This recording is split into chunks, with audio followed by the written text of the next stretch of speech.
Okay folks, I thought I would do a video on just getting started with making a Rainbow patch in Max and then exporting that patch to the Raspberry Pi and getting it running.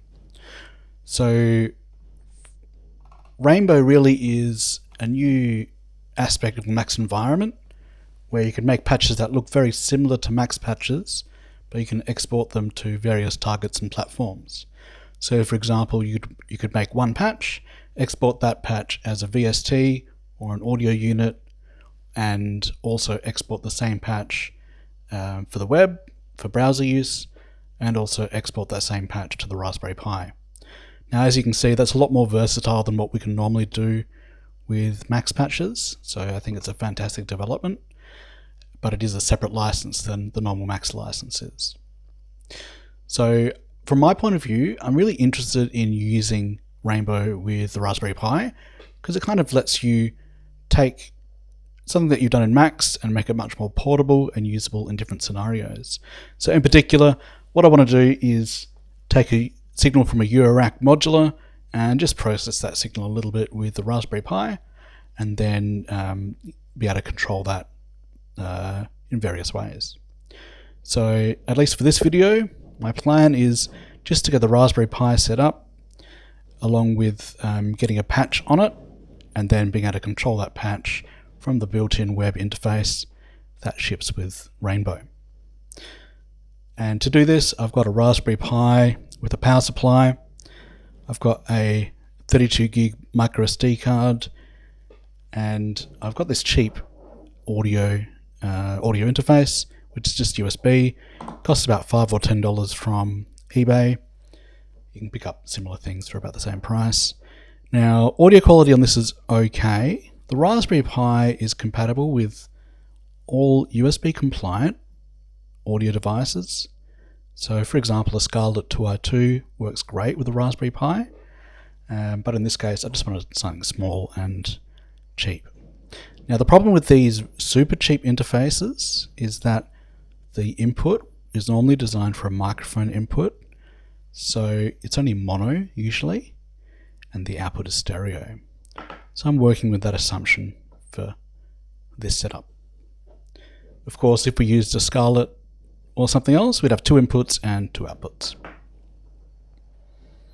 Okay, so on the Rainbow website, I've got kind of a really good quick start to getting us going with the Raspberry Pi. So one thing that we'll need is just an image. That Cycling 74 I've made for the Raspberry Pi. Just going to download that one. And we're also going to need just the Raspberry Pi Imager, just to set this one up.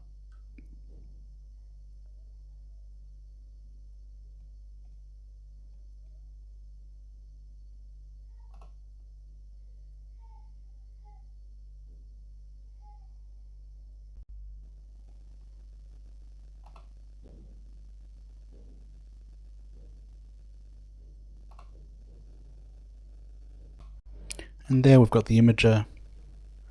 I'm just going to go ahead and install that. Okay, so now I've got the imager and the image, and what I'm going to do is just go ahead and open up the imager like that.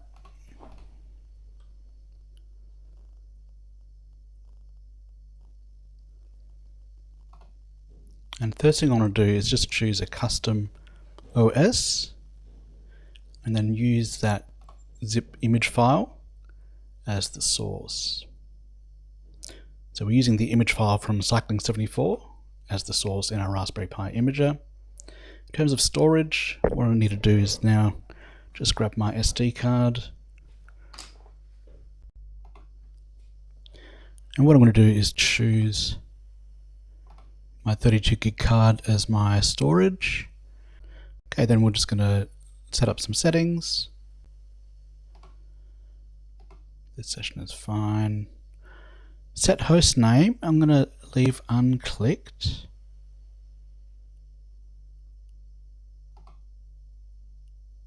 Yes, I want to enable SSH.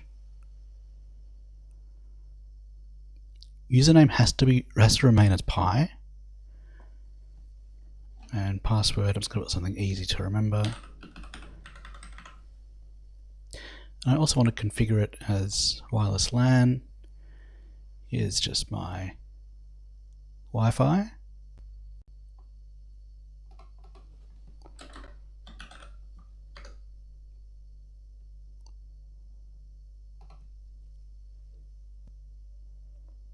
And then we can go ahead and write.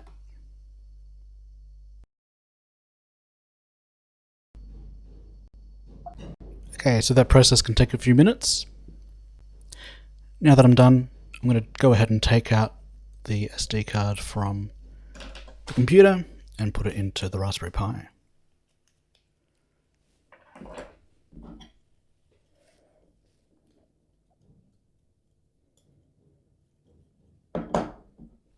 Then I can connect my USB interface to the Raspberry Pi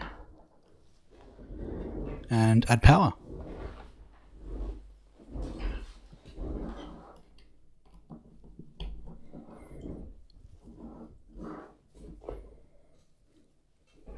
Okay, it's going to take a little bit of time to load. Let's go ahead and start making a max patch. So what I'm going to do is build probably one of the simplest things we might want to do, which is just a simple delay effect. We're going to take audio coming into the Raspberry Pi. We're going to add a delay with some feedback and some reverb and some parameters to control these things. Sorry, feedback and filter and some parameters to control these things. And then we're going to just monitor the output. So I've made a new max patch here. I'm just going to go ahead and save this onto my desktop. Just call it simple delay.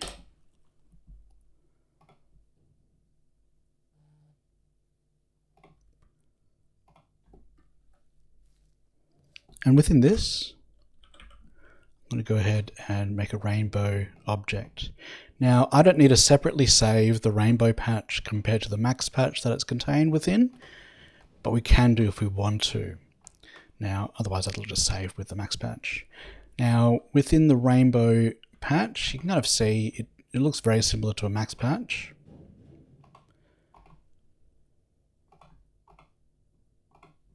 Except on the right hand side, we've got a few extra options. So over here, we've got a little exporting window. And if our Pi has imaged correctly, it should come up here under devices. Okay, so now that the Raspberry Pi is loaded, we can see that it's coming up under devices, under our target and export. So if we wanted to export this patch, we can then start by choosing the Raspberry Pi as the target. So let's go ahead and just build a little patch in here. So even though it looks like Max, it's not quite Max, and in fact Rainbow has been built from the ground up. And so as a result, there's quite a lot of things that are similar, but a couple of things that are different. So two of the main things that are different, number one, we cannot use any symbols or strings of any sort within Rainbow. Everything is just based on floats. And number two, as a result, the only data type that we have is a float. And so we can only, we don't have to do any kind of data conversion. It's all just calculated in floats. So as a result, let's go ahead and just start building a little patch. We want to bring our audio in. I'll just close target export for a second. We want to bring our audio in.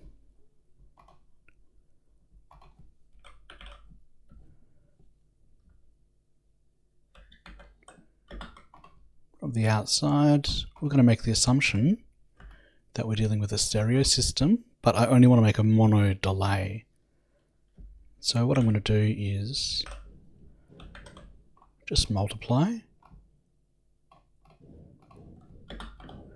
this combined signal by 0.5, just so we avoid any peaks.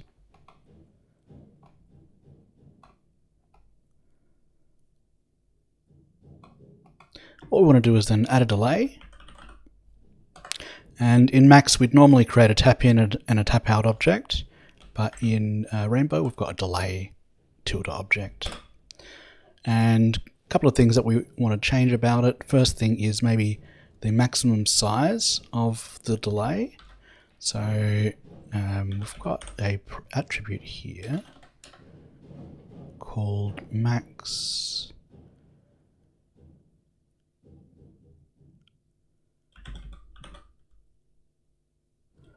maximum delay in milliseconds, and it's going to make that maybe 2500. We want to kind of maybe crossfade between our delays if we're changing the buffer length. So I'm going to make a ramp of maybe 50 milliseconds. And the interpolation type, let's change this one to cubic.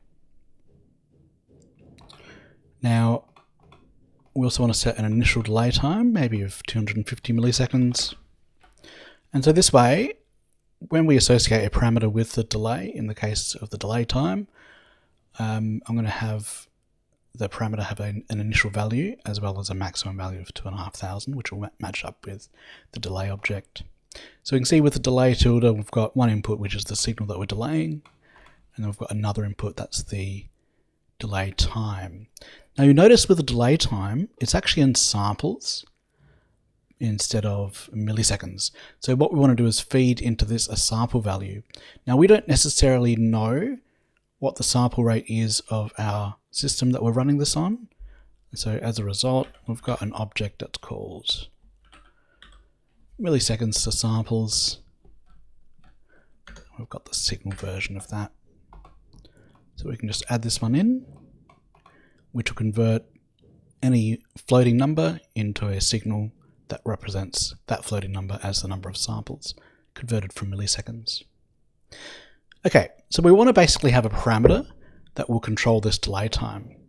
And from Rainbow running on the Pi's perspective, this parameter might be controlled by a user interface on that's served up on a browser, or it could be controlled by Touch OSC or other OSC messages, or it can be controlled from pots that we've got connected to the Pi, or pots that we've got connected to an external controller. So lots of options for controlling parameters.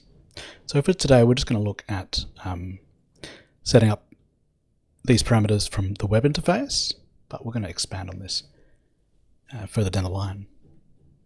Okay, so if we want to make a parameter in Rainbow, we've got a param object, and at the very least we need to give it a name and a value, but we're going to also set the range that we want for this parameter. So the name is going to be delay time. The value, as in the initial value, is going to be 250 milliseconds. Then we're going to give it a start off with minimum of 0 milliseconds, maximum of 2,500 milliseconds. Now in this case, we wouldn't want the maximum to go beyond the maximum delay time that we've defined down here with our delay object. And then also, in fact, we'll come to that later on. Okay, so now we've got our parameter here. And then what we want to do is have a feedback control that's coming out of our delay, feeding the same signal back in, but we want to change the gain of that feedback. So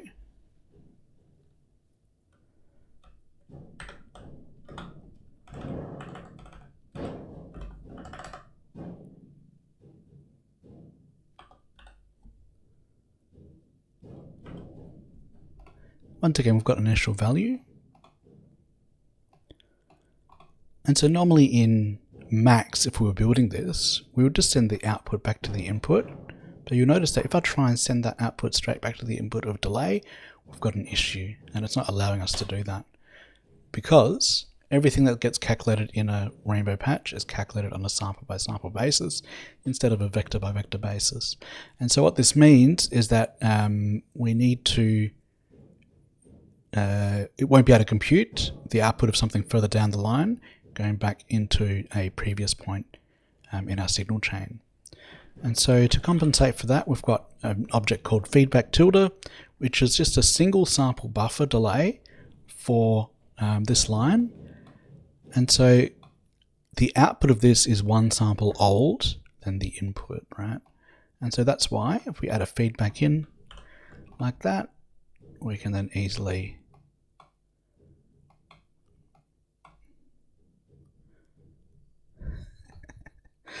feed back to the delay like that.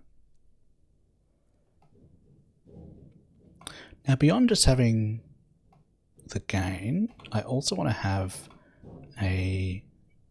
some sort of maybe a low pass.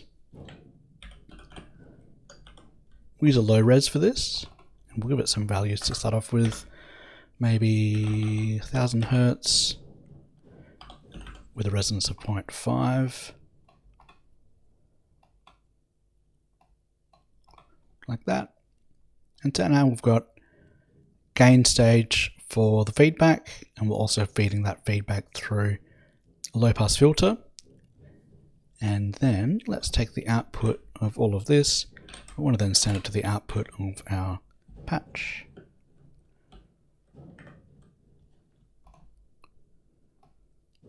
And for that I'm just going to use a mix tilde object and give it an initial value of 0.5. Actually, is that an initial value? Not sure if it takes a value. That's right.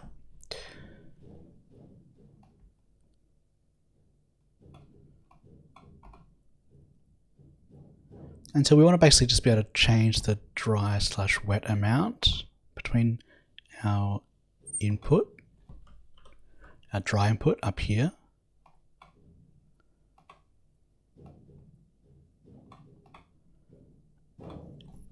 and the delayed input. And in fact, that has to come not from there, but it's got to come from there.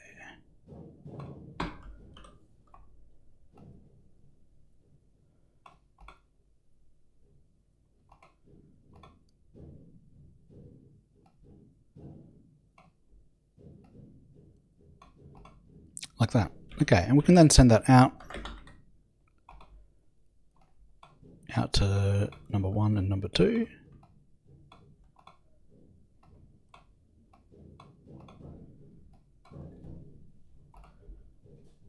Okay, let's set up some parameters for these other ones as well. So for the feedback,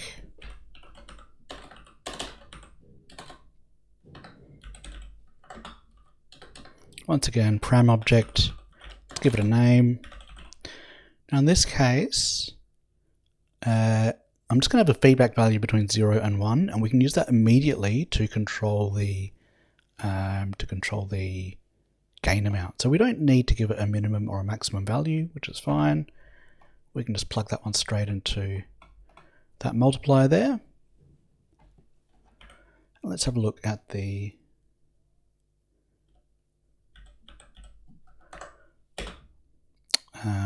filter frequency.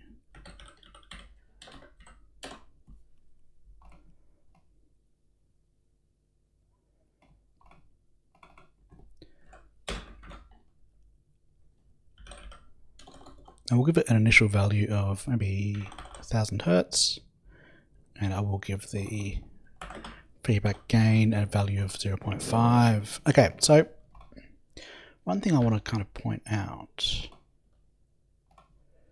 is just the fact that with our filter frequency range, what range do we want? Well, let's go from 20 Hertz up to maybe, I don't know, 18,000 Hertz.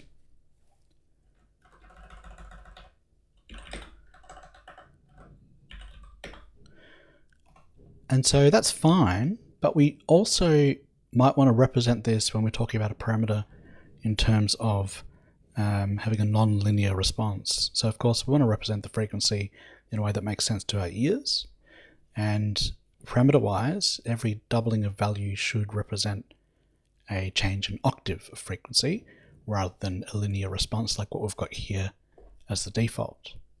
So what I'm going to use is use a new attribute when I'm defining this object, and that's going to be from normalized.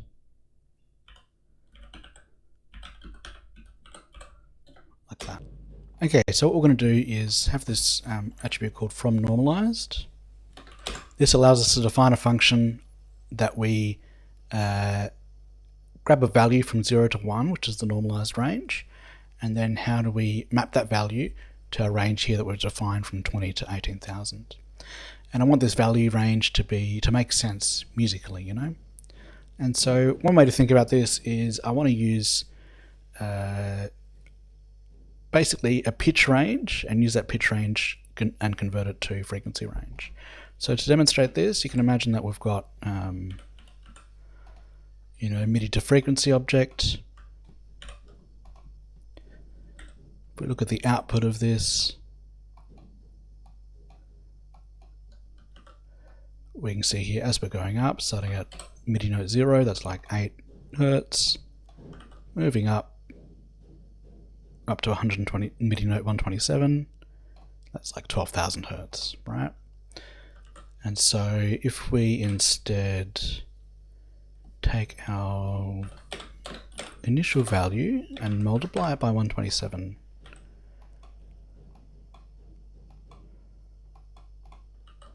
that means we can take our normalized parameter and then have it represent the octave scale correctly across that parameter range. So how do we do that within this filter frequency parameter here? Well, we can say from normalized, and then we can say 440, which is the A that we're referencing. We can multiply it by, I want to take 2 to the power of. Now, we can use the word value here, which represents the normalized value from 0 to 1 for this particular parameter.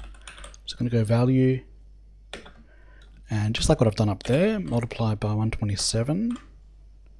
We might play around with this with that range in a moment. Multiply by 60, subtracted 69, which is just the MIDI note A, which is equivalent to 440, because we're comparing that as a ratio, and then dividing that by 12. Like that. And we'll see in a moment what that looks like from the parameter. And we're just using that to illustrate it.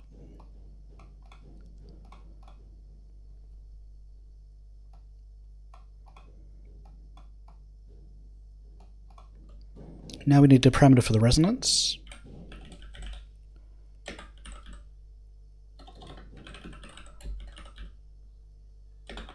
Give it 0.5.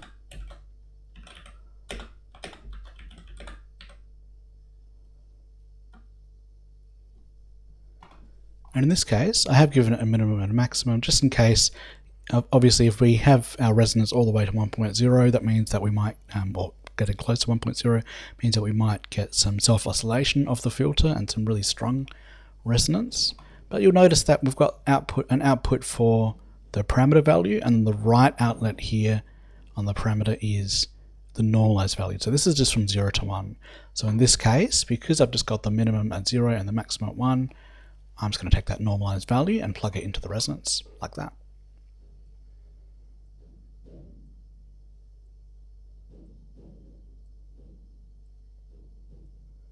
Okay, so now we've got delay time, feedback, filter frequency, and filter resonance. Last one that we need is just a wet-dry mix. In fact, maybe I will take that from just the regular parameter output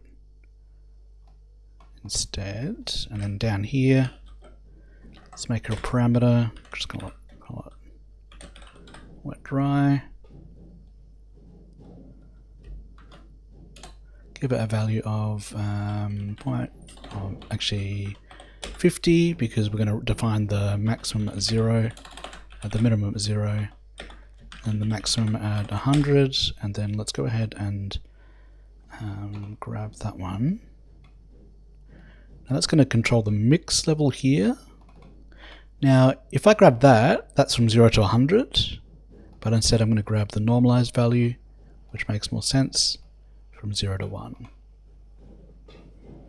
That way we're going to mix between the wet and the dry. Okay, now we're ready to export this to our patch. Let's do that. Going to choose the pi as the target.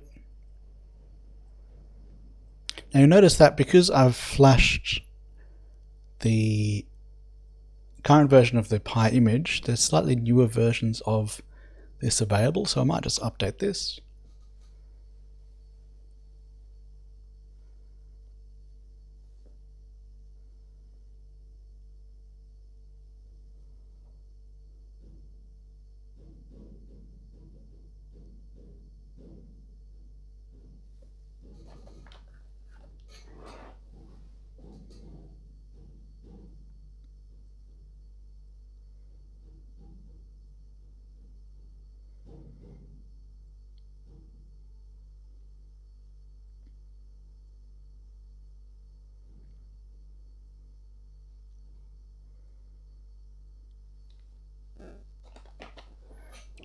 Now it's updated, and a couple of things we can see here. Firstly, the fact that we can see 25 gigs of disk space available, and we've got a few options here. We've got a web interface. We can click on that in a moment. We can also see the address for OSC messages. So it's just the IP address of the Pi, and then 1234 is the port number. We also have a WebSocket URL, which is kind of worth looking at as well. So let's start off with the web interface.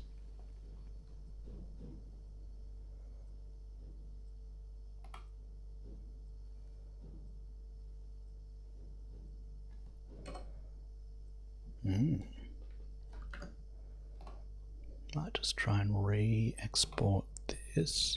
Oh, we haven't exported it yet. Okay, so there's the web interface. What we want to do is then export this to the Raspberry Pi.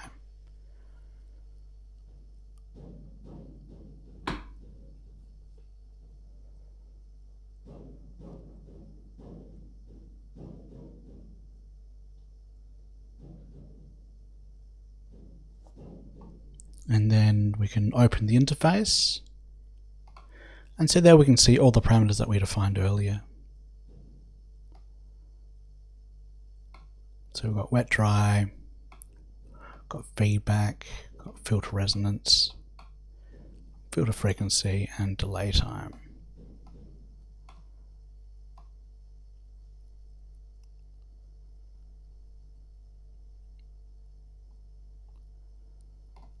Now you notice that these are kind of in a random order, and we might want to control what that order is. So over in the Max patch, let's change that. We can add an attribute for each of our parameters called displayorder. And so I want my delay time to be number 1. I want my delay feedback to be number 2. I then want my filter frequency to be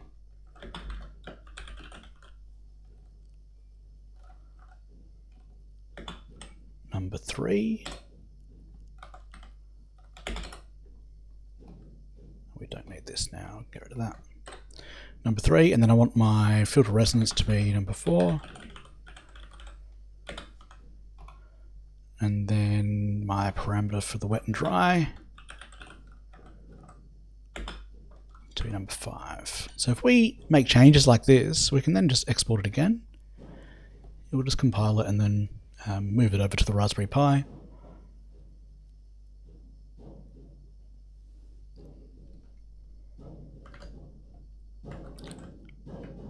And we can see reloading the interface means that these are now in the correct order. So we've got delay time, feedback, filter frequency, filter resonance, and wet and dry.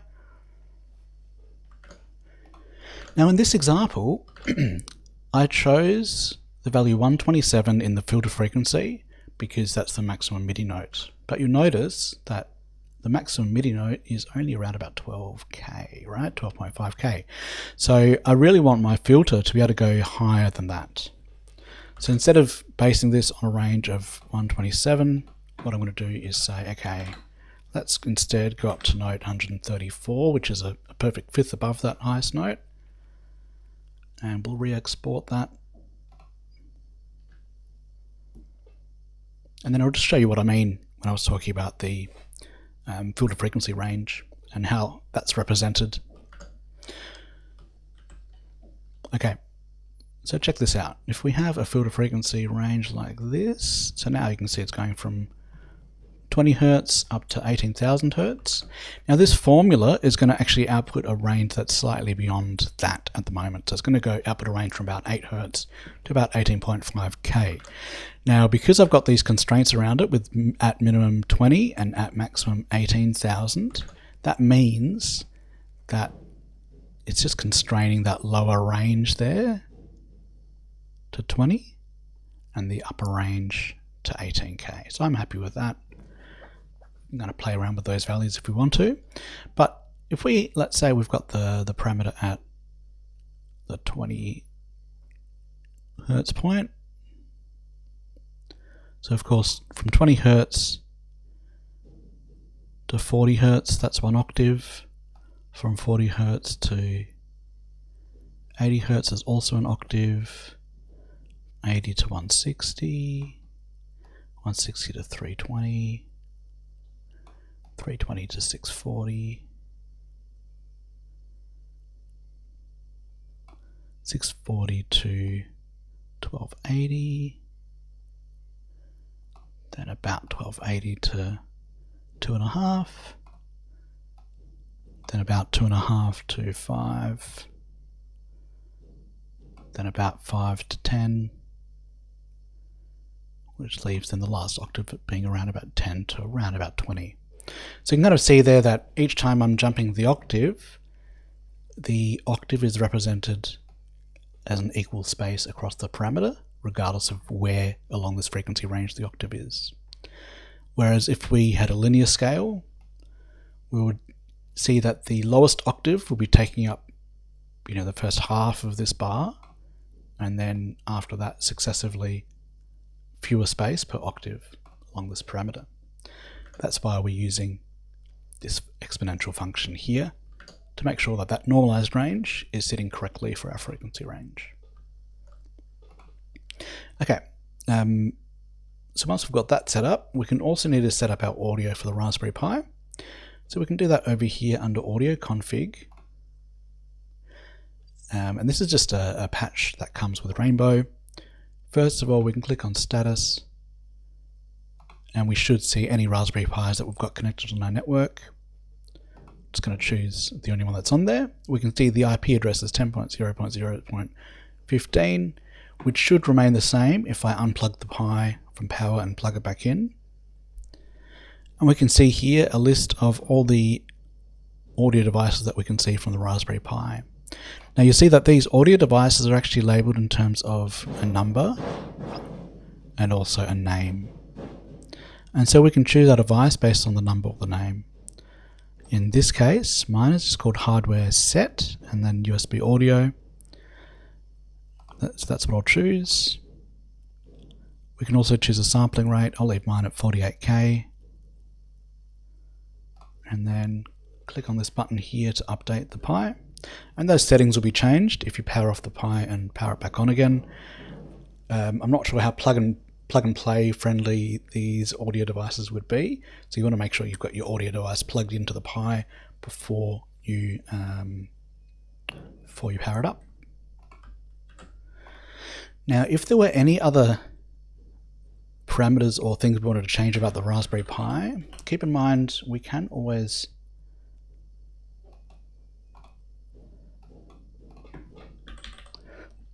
SSH into it. And that just looks like this.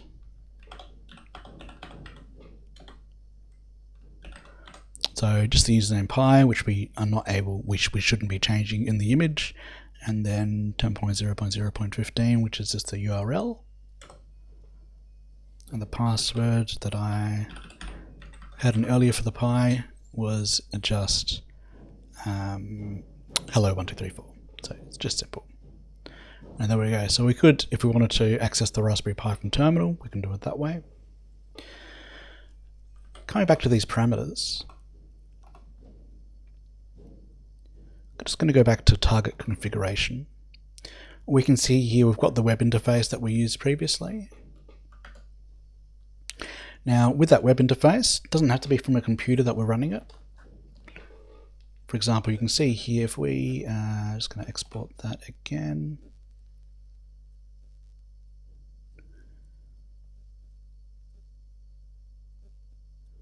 So you can kind of see here that we've got a QR code.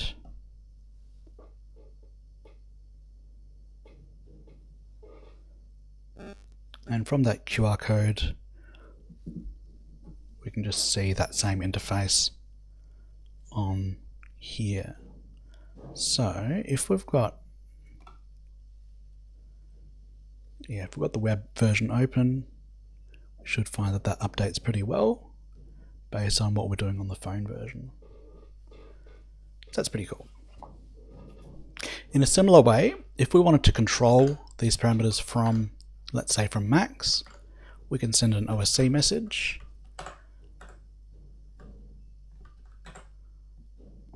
And that OSC message should take the form of the parameter name. So in particular, if we want to see any of the parameter spaces that we've got available to us, we can view this URL here, this WebSocket URL, and it'll give us all the info that we need. So you can kind of see it's just the same IP address but with a different port. In particular, we're interested in these rainbow instrument parameters down here. So here we can see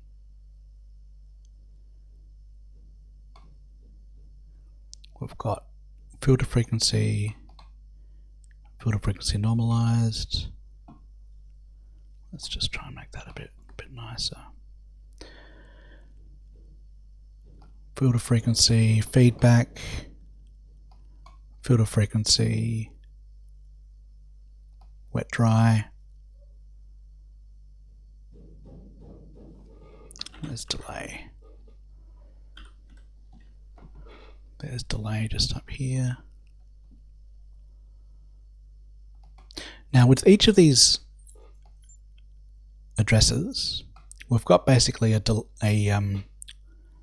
ranged address and a normalized address. So we take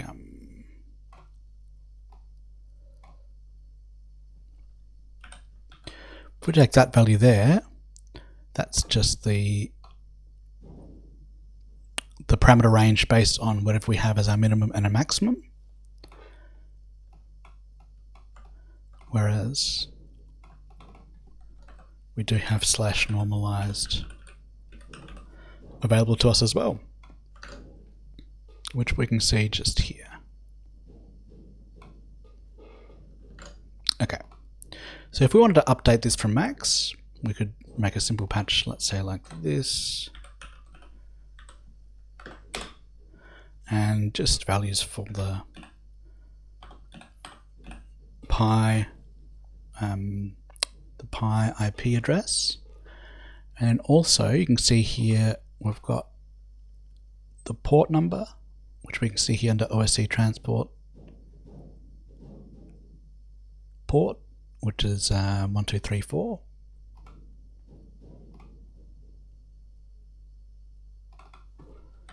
So we can have that as an argument for the port.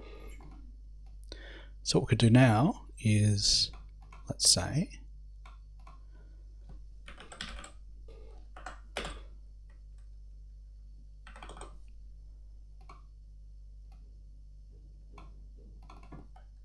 just form an OSC message.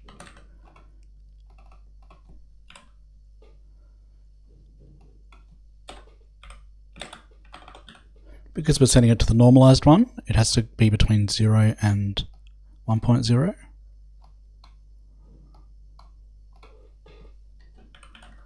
Just going to bang it with the Metro 500.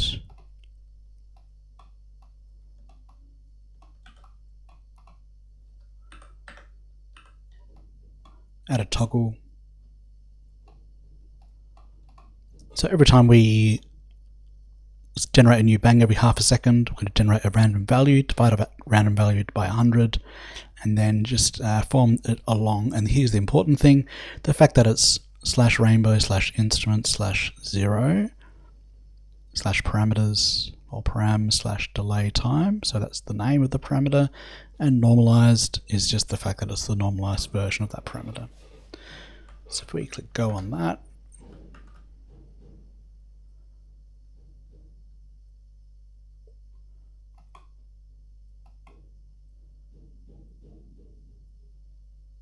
so we can see, even though the slider is not moving, I would have expected the slider to move, but that's okay. We can see here that the value of the parameter is updating. If instead of using a randomised metro, we might want to use a slider. Of course, I'm going to divide it by 128 instead.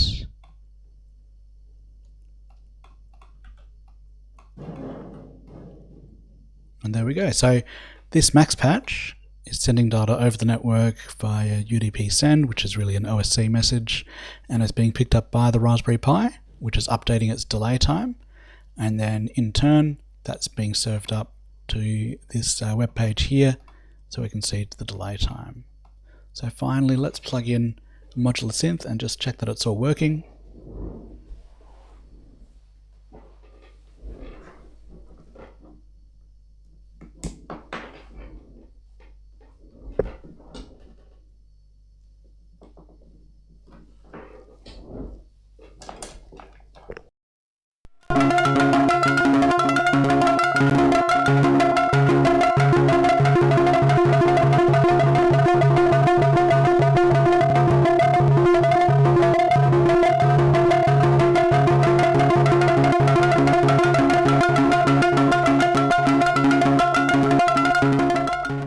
Should be working, so let's just change some of these parameters.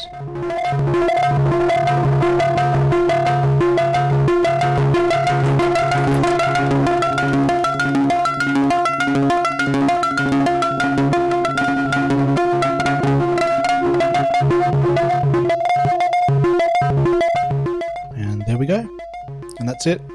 So that's how to get started with the Raspberry Pi. Send an OSC message from Max to control the parameters of that patch.